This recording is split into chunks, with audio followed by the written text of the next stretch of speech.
আকাশবাণী কলকাতা স্থানীয় সংবাদ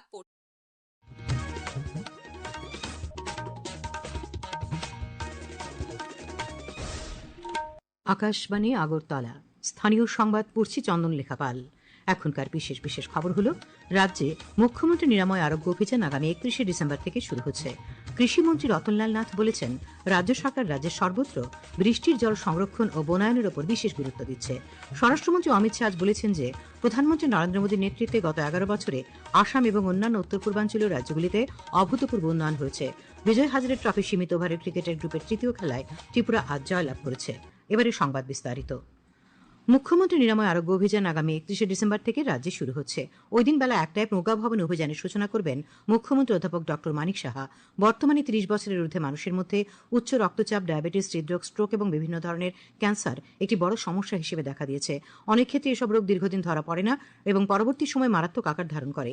এই পরিস্থিতিতে রাজ্য সরকার একটি প্রতিরোধমূলক এবং জনমুখী উদ্যোগ হিসেবে এই অভিযান শুরু করতে চলেছে। কৃষিমন্ত্রী রতনলাল নাথ বলেছেন, রাজ্য সরকার রাজ্যের সর্বত্র বৃষ্টির জল সংরক্ষণ এবং বনায়নের ওপর বিশেষ গুরুত্ব দিচ্ছে। আজ মোহনপুর তারানগরের তারাসুন্দরী বাঁধ সংলগ্ন এলাকায় অনুষ্ঠিত ওয়াটারশেড ম্যানেজমেন্ট ফেস্টিভ্যাল 2025-এর উদ্বোধন অনুষ্ঠানে তিনি কথা বলেন। তিনি বলেন, বৃষ্টির জল সংরক্ষণের জন্য পুকুর খনন এবং জলাধার তৈরি করতে হবে। তিনি আরও জানান, রাজ্যে ওয়াটারশেড ম্যানেজমেন্ট পরিকল্পনা ফেজ 2 2021-2022 সালে শুরু হয়েছে। রাজ্যে বর্তমানে 18টি মহকুমায় পর্যন্ত 48টি প্রকল্প বাস্তবায়িত হয়েছে। আগামী বছরের মার্চ মাসে ফেজ 3-র কাজ শুরু হবে। যুব বিষয়ক ও ক্রীড়ামন্ত্রী টিঙ্কু রায় বলেছেন, কেন্দ্রীয় সরকারের নতুন শিক্ষানীতি 2020 অনুসারে শিক্ষার্থীদের আত্মনির্ভর ও স্বাভিমানী করে তোলার লক্ষ্যে রাজ্য সরকারের প্রচেষ্টা চালিয়ে যাচ্ছে। আজ কৈলাসহরের নেতাজি শিক্ষা নিকেতনের রজত জয়ন্তী বর্ষ উদযাপন অনুষ্ঠানে তিনি কথা বলেন। কৈলাসহরের শ্রীরামপুর স্বামী বিবেকানন্দ ভবনে আয়োজিত 3 দিনের এই অনুষ্ঠানে মন্ত্রী শ্রী রায় স্কুলের নিজস্ব ওয়েবসাইট ও একটি স্মরণিকার উদ্বোধন করেন। একটি তথ্যচিত্র সেখানে প্রদর্শিত হয়। গুণীজনদের সংবর্ধনা জানানো হয়। উপস্থিত ছিলেন কৈলাসহর পুর পরিষদের চেয়ারপারসন চপলরানী দেবরায়, ভারপ্রাপ্ত মহকুমা শাসক কার্জন হাল্লাম প্রমুখ। 2025 নতুন করে ভারতের জাতীয় নিরাপত্তার ভাবনা চূড়ান্ত চেহারায় সংজ্ঞায়িত হওয়ার জন্য স্মরণীয় হয়ে থাকবে। প্রধানমন্ত্রী নরেন্দ্র মোদীর নেতৃত্বে ভারত প্রমাণ করেছে, দেশের নাগরিকদের উপর আক্রমণের জবাব শুধু সংযমে নয়, বরং দ্রুত, সুনির্দিষ্ট ও নির্ণায়ক পদক্ষেপে দেওয়া হবে। জাতীয় নিরাপত্তার প্রশ্নে আমাদের নতুন ভারতের ছবিতে নিউ নর্মাল বা নতুন স্বাভাবিকতার দিকেই বছর শেষের মুখে একটু ফিরে দেখার কথা শুনুন এই প্রতিবেদনে। প্রধানমন্ত্রী নরেন্দ্র মোদী সন্ত্রাসবাদ মোকাবিলার প্রসঙ্গে 5টি দাওয়াই দিয়েছেন। এগুলিকেই সন্ত্রাসের পাল্টা বা প্রতিরোধী নীতি হিসেবে পাখির চোখ করে এগিয়ে চলছে ভারত। 5টি নিউ নর্মাল বা নতুন স্বাভাবিক অবস্থার তৎপরতায় স্পষ্ট ব্যাখ্যা এটাই যে, 1 সন্ত্রাসবাদী হামলার বিরুদ্ধে দৃঢ় প্রতিক্রিয়া, মানে যে কোনো হামলার সমুচিত জবাব দেওয়া। 2 পারমাণবিক ব্ল্যাকমেলের কোনো ছাড় নেই, অর্থাৎ পারমাণবিক হুমকি ভারতকে সন্ত্রাসবাদের আতুর ঘরে হামলা চালানো থেকে বিরত করতে পারবে না। আর 3 সন্ত্রাসবাদী এবং তাদের পৃষ্ঠপোষকদের মধ্যে কোনো পার্থক্য করা হবে না, মানে উভয়কেই সমান দায়ী হিসেবে দেখা হবে। 4 যে কোনো আঞ্চলিক ও আন্তর্জাতিক আলোচনার টেবিলে সন্ত্রাসবাদ অগ্রাধিকার পাবে, মানে কেবল সন্ত্রাসবাদ সম্পর্কিত বিষয়গুলোর উপরই আলোচনা কেন্দ্রীভূত হবে। আর 5 সার্বভৌমত্বের প্রশ্নে কোনো আপোষ নয়। সন্ত্রাস আর আলোচনা বা সন্ত্রাস ও বাণিজ্য একসঙ্গে চলতে দেওয়া যাবে না। সুমন ভট্টাচার্যের প্রতিবেদন, সংবাদ কক্ষ থেকে রাহুল লোধ, আকাশবাণী, আগরতলা।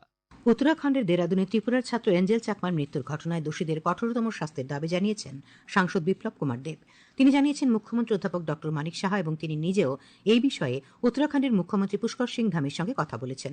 প্রদেশ কংগ্রেস সভাপতি আশিস কুমার সাহা এই হত্যাকাণ্ডের তীব্র নিন্দা করেছেন এবং দোষীদের কঠোর শাস্তির দাবি জানিয়েছেন। এদিকে দেরাদুন শহরের পুলিশ সুপার প্রমোদ কুমার সাংবাদিকদের জানিয়েছেন, এঞ্জেল চাকমাকে খুনের ঘটনায় এখনো পর্যন্ত 5 জনকে গ্রেপ্তার করা হয়েছে। এর মধ্যে 3 জনকে জেল হাজতে পাঠানো হয়েছে। বাকি 2 জন জুভেনাইল হোমে আছে। মূল অভিযুক্ত যোগ্যা অবস্থি পলাতক। খবর প্রচারিত হচ্ছে আকাশবাণীর আগরতলা কেন্দ্র থেকে। আকাশবাণীর সংবাদের আপডেট পেতে লগ ইন করুন www.newsonair.com এবং নিউজ অন এয়ার অ্যাপ এবং টুইটার ও ফেসবুক প্ল্যাটফর্মে এআইআর নিউজ অ্যালার্টসে। ইউটিউবে লক্ষ্য রাখুন নিউজ অন এয়ার অফিসিয়ালে। এছাড়াও আকাশবাণী আগরতলার সংবাদের আপডেট পেতে দেখুন টুইটার বা এক্স হ্যান্ডেলে আকাশবাণী নিউজ আগরতলা, ফেসবুকে এআইআর নিউজ আগরতলা এবং ইউটিউবে আকাশবাণী নিউজ আগরতলা। স্বরাষ্ট্রমন্ত্রী অমিত শাহ বলেছেন যে, প্রধানমন্ত্রী নরেন্দ্র মোদীর নেতৃত্বে গত 11 বছরে আসাম এবং অন্যান্য উত্তর পূর্বাঞ্চলীয় রাজ্যগুলিতে অভূতপূর্ব উন্নয়ন হয়েছে। শ্রী শাহ আজ আসামে একদিনের সফরকালে একাধিক প্রকল্পের উদ্বোধন করেন। বটদ্রব্য থানে পুনর্নির্মিত মহাপুরুষ শ্রীমন্ত শঙ্করদেব আবির্ভাব ক্ষেত্র উদ্বোধনের পর নগাঁও জেলায় এক জনসভায় বক্তব্য রাখতে গিয়ে শ্রী শাহ বলেন, সরকার আসাম এবং বৃহত্তর উত্তর পূর্বে শান্তি প্রতিষ্ঠা এবং উন্নয়ন ত্বরান্বিত করতে সফল হয়েছে। তিনি রাজ্যের উন্নয়নে অতীতের ব্যর্থতার জন্য কংগ্রেস দলের সমালোচনা করেন। পরে শ্রী শাহ গুয়াহাটি পুলিশ কমিশনারের কার্যালয়ের একটি নতুন ভবন এবং নগর নিরাপত্তা জোরদার করার লক্ষ্যে একটি সমন্বিত শহর নজরদারি ব্যবস্থার উদ্বোধন করেন। তিনি গুয়াহাটিতে 5,000 আসন বিশিষ্ট জ্যোতি বিষ্ণু সাংস্কৃতিক কমপ্লেক্সের উদ্বোধন করেন। পশ্চিমবঙ্গে যাওয়ার আগে শ্রী শাহ গুয়াহাটিতে নবনির্মিত শহীদ স্মারক ক্ষেত্রে আসাম আন্দোলনের শহীদদের প্রতি শ্রদ্ধা নিবেদন করেন। আসামের মুখ্যমন্ত্রী হিমন্ত বিশ্ব শর্মা, কেন্দ্রীয় মন্ত্রী সর্বানন্দ সোনোয়াল, বিদেশ প্রতিমন্ত্রী পবিত্র মার্গারিট এবং অন্যান্য কর্মকর্তারা অনুষ্ঠানে উপস্থিত ছিলেন। অর্থমন্ত্রী প্রণজিৎ সিংহ রায় আজ উদয়পুরে দুদিনব্যাপী গোমতী জেলাভিত্তিক বাল বিজ্ঞান প্রদর্শনী ও একদিনের বিজ্ঞান সেমিনারের সূচনা করে বলেন, বিজ্ঞানের অবদান অনস্বীকার্য। বিজ্ঞানকে গুরুত্ব দিয়ে দেশের প্রধানমন্ত্রী নরেন্দ্র মোদী প্রকল্পের সূচনা করেছেন। এর মধ্য দিয়ে নতুন ভারত গড়ে উঠবে। তিনি বলেন, যুবকদের উদ্ভাবনী শক্তিকে কাজে লাগিয়ে দেশকে অগ্রগতির পথে নিয়ে যেতে হবে। এক্ষেত্রে শিক্ষক, শিক্ষিকা ও অভিভাবকদের ভূমিকা গুরুত্বপূর্ণ। সমগ্র শিক্ষা প্রকল্পের অধীনে উদয়পুরের কেবি ইনস্টিটিউশনে আয়োজিত এই অনুষ্ঠানে উপস্থিত ছিলেন বিধায়ক অভিষেক দেবরায়, উদয়পুর পুর পরিষদের চেয়ারম্যান শীতল চন্দ্র মজুমদার, গোমতীর জেলা শাসক রিঙ্কু লেথার প্রমুখ। জাতীয় শিক্ষানীতিকে সঠিকভাবে বাস্তবায়িত করার লক্ষ্যে আজ খোয়াই জেলা শাসক কার্যালয়ে জেলার 103টি মাধ্যমিক ও উচ্চ মাধ্যমিক বিদ্যালয়ের প্রধান শিক্ষকদের নিয়ে কার্যক্রম পরিচালনা বৈঠক অনুষ্ঠিত হয়। উপস্থিত ছিলেন অতিরিক্ত জেলা শাসক অভেদানন্দ বৈদ্য, জেলা শিক্ষা আধিকারিক স্বপন সরকার। বৈঠকে জেলার প্রতিটি বিদ্যালয়ের শিক্ষার্থীদের আরও মননশীল, একাগ্রতা, কার্যক্ষমতা, পর্যবেক্ষণ ক্ষমতা বৃদ্ধি করা যায় কিনা সে বিষয়ে আলোচনা করা হয়। তাছাড়া সহস্য, বালিকা মঞ্চ, স্মার্ট ক্লাস, দক্ষতা উন্নয়ন বিষয়গুলি নিয়ে প্রতিটি বিদ্যালয়ের প্রধান শিক্ষকদের প্রশিক্ষণ দেওয়া হয়। প্রতিটি বিদ্যালয়ের প্রথম থেকে অষ্টম শ্রেণীর শিক্ষার্থীদের সহস্য বিষয় পাঠদান করার জন্য পর্যালোচনা বৈঠকে সিদ্ধান্ত নেওয়া হয়। ঊনকোটি জেলা পুলিশ প্রশাসন ও শ্রম দপ্তরের সক্রিয় উদ্যোগে আজ বিকেলে রাজ্যের 45 জন শ্রমিককে অরুণাচল প্রদেশ থেকে কৈলাসহরে আনা হয়েছে।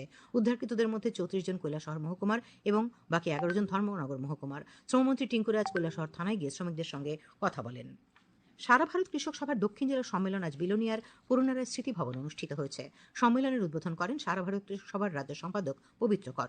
কৃষক নেতা নিতাই বিশ্বাস, রতন দাস প্রমুখ সম্মেলনে বক্তব্য রাখেন। সম্মেলন থেকে মিহির পাটারিকে সভাপতি ও বাবুল দেবনাথকে সম্পাদক করে নতুন দক্ষিণ জেলা কমিটি গঠন করা হয়েছে।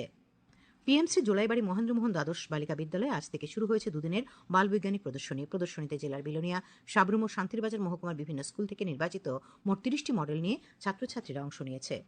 পুর নিগমের উদ্যোগে আগামী 9 জানুয়ারি থেকে আগরতলার বিবেকানন্দ ময়দানে 3 দিনব্যাপী স্বদেশী মেলা অনুষ্ঠিত হবে।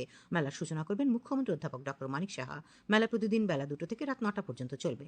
পুর নিগমের মেয়র দীপক মজুমদার জানিয়েছেন, প্রধানমন্ত্রী নরেন্দ্র মোদীর লোকাল ফর ভোকাল স্লোগানকে সামনে রেখে রাজ্যে প্রথমবারের মতো অনুষ্ঠিত হতে যাচ্ছে এ ধরনের স্বদেশী মেলা। প্রতিদিনই স্বদেশী পণ্যের প্রতি উৎসাহিত করতে বিশিষ্ট বক্তারা স্বদেশী জাগরণ নিয়ে বক্তব্য রাখবেন। তাছাড়া থাকবে সাংস্কৃতিক অনুষ্ঠান এবং বিভিন্ন ধরনের খাবারের স্টল। 4 দিনব্যাপী 10ম উত্তর পূর্বাঞ্চলীয় লিটল ম্যাগাজিন সম্মেলন আজ আগরতলার রবীন্দ্র শতবার্ষিকী ভবন প্রাঙ্গণে শেষ হচ্ছে। সম্মেলনের আহ্বায়ক শুভব্রত দেব জানিয়েছেন, উত্তর পূর্বাঞ্চলের বিভিন্ন রাজ্য থেকে 125টির বেশি লিটল ম্যাগাজিনের সঙ্গে যুক্ত কবি, লেখক, প্রকাশক এতে অংশ নিয়েছেন। সম্মেলনে রাজ্য বহির্রাজ্যের বিশিষ্ট শিল্পীরা চিত্রকলার এক কর্মশালায় যোগ দেন। চলতি বছরের লিটল ম্যাগাজিন সম্মেলন বাংলা ভাষায় সীমাবদ্ধ না থেকে ত্রিপুরার বিভিন্ন সংখ্যালঘু ভাষার পাশাপাশি উত্তর পূর্বের অন্যান্য রাজ্যের ভাষাগুলির জন্য উন্মুক্ত ছিল। নিপকো আগরতলা রোটারি ক্লাব যৌথভাবে আজ রানীর বাজার প্রাথমিক স্বাস্থ্য কেন্দ্র এবং জিরানিয়া প্রাথমিক স্বাস্থ্য কেন্দ্রে 100টি খাবার ঝুড়ি টিবি রোগীদের মধ্যে বিতরণ করেছে। এই উদ্যোগটি প্রধানমন্ত্রীর নিক্ষয় মিত্র কর্মসূচির সঙ্গে সঙ্গতিপূর্ণ। খেলার খবর। বিজয় হাজারে ট্রফি সীমিত ওভারের ক্রিকেটের গ্রুপের তৃতীয় খেলায় আজ ত্রিপুরা জয়লাভ করেছে। আহমেদাবাদ এডিএসএ রেলওয়ে ক্রিকেট মাঠে অনুষ্ঠিত খেলায় রাজ্যদল 66 রানে রাজস্থানকে হারিয়ে দেয়। 3 ম্যাচে 2টিতে জয় পায় রাজ্যদল। ত্রিপুরা ও তামিলনাড়ুর মধ্যে বিজয় মার্চেন্ট ট্রফি অনূর্ধ্ব 16 বছরের ক্রিকেটের 3 দিনের খেলা আজ থেকে শুরু হয়েছে। কর্ণাটকের শিমোগার কেএসসিএ মাঠে অনুষ্ঠিত খেলায় প্রথমে ব্যাট করতে নেমে রাজ্য দলের প্রথম ইনিংস মাত্র 78 রানে শেষ হয়ে যায়। জবাবে খেলতে নেমে তামিলনাড়ু প্রথম ইনিংসে লিড নিয়ে দিনের শেষে 2 উইকেট হারিয়ে 164 রান করে। আবহাওয়া। আজ রাত থেকে আগামীকাল সকালে পশ্চিম জেলা খোয়াই, সিপাহী জেলা গোমতী, ধলাই ও দক্ষিণ ত্রিপুরা জেলার কিছু কিছু স্থানে ঘন কুয়াশা পড়ার সম্ভাবনা রয়েছে। আগামীকাল দিনের সর্বোচ্চ তাপমাত্রা 19 ডিগ্রি সেলসিয়াস এবং সর্বনিম্ন 13 ডিগ্রি সেলসিয়াসের কাছাকাছি থাকবে। আজ সর্বোচ্চ তাপমাত্রা ছিল 17.8 ডিগ্রি সেলসিয়াস এবং সর্বনিম্ন 14.2 ডিগ্রি সেলসিয়াস। ভারতীয় আবহাওয়া বিভাগ আগামীকাল থেকে আগামী 3রা জানুয়ারি পর্যন্ত ত্রিপুরা, আসাম, মেঘালয়, নাগাল্যান্ড, মণিপুর, মিজোরামে ঘন কুয়াশা সতর্কবার্তা জারি করেছে। শেষ করার আগে খবরের বিশেষ অংশগুলি আরেকবার। রাজ্যে মুখ্যমন্ত্রী নিরাময় আরোগ্য অভিযান আগামী 31 ডিসেম্বর থেকে শুরু হচ্ছে। কৃষিমন্ত্রী রতনলাল নাথ বলেছেন, রাজ্য সরকার রাজ্যের সর্বত্র বৃষ্টির জল সংরক্ষণ এবং বনায়নের উপর গুরুত্ব দিচ্ছে।